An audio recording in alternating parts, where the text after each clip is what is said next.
इसी तरह जो आदमी सिंगल घर अपना पहला घर बनाएगा उस पर भी टैक्स ख़त्म कर दिया गया।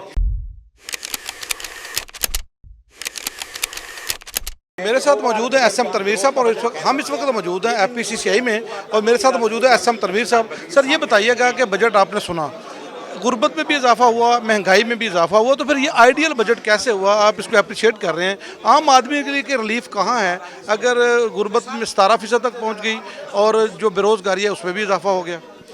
जो आप बात कर रहे हैं गुर्बत का इजाफा, वो आप पिछले साल की बात कर रहे हैं जो 7% पहुंची। मैं एग्री नहीं कर रहा 7%, वो 40% है। मैंने आज सुबह भी मीडिया पे बात की है। बेरोज़गारी बहुत ज़्यादा हो रही है, अनएम्प्लॉयमेंट बहुत ज़्यादा हो रही है, उसको ख़त्म करना है। उसको ख़त्म करने के लिए एफपीसीसीआई ने 2 डिमांडें की थी। एक एक्सपोर्ट लेड ग्रोथ की बात की थी और एक डोमेस्टिक इकॉनमी की बात की थी। डोमेस्टिक इकॉनमी को मैं अप्रिशिएट करूंगा, उसमें इन्होंने सुपर टैक्स जो लगाया था 236C, 236K, 7E, 236C और K को रिड्यूस कर दिया गया और 7E को ख़त्म कर दिया गया। इसी तरह जो आदमी सिंगल घर अपना पहला घर बनाएगा उस पर भी टैक्स ख़त्म कर दिया गया। मैं समझता हूँ इसकी वजह से कंस्ट्रक्शन इंडस्ट्री हमारी चलेगी।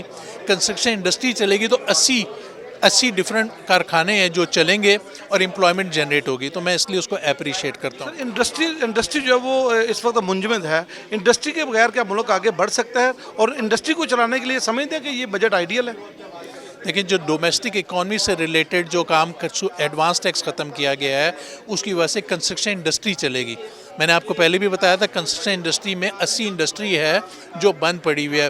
कोई लाइट बनाने वाला है, कोई बिजली बनाने वाला है, कोई तार बनाने वाला है, सीमेंट, सरिया, 80 इंडस्ट्री है। इसको चलना चाहिए, तो इसको मैं अप्रिशिएट कर रहा हूँ। एक्सपोर्ट के ऊपर मैंने आपको बताया कि 2 चीज़ें हुई हैं, बट और बहुत सारी चीज़ें हैं। सुपर टैक्स है, एडवांस टैक्स है, टर्नओवर टैक्स है, इस पर कोई भी गवर्नमेंट ने जवाब नहीं दिया और जब तक डिटेल नहीं आएगी मैं भी कमेंट नहीं कर सकता हूँ।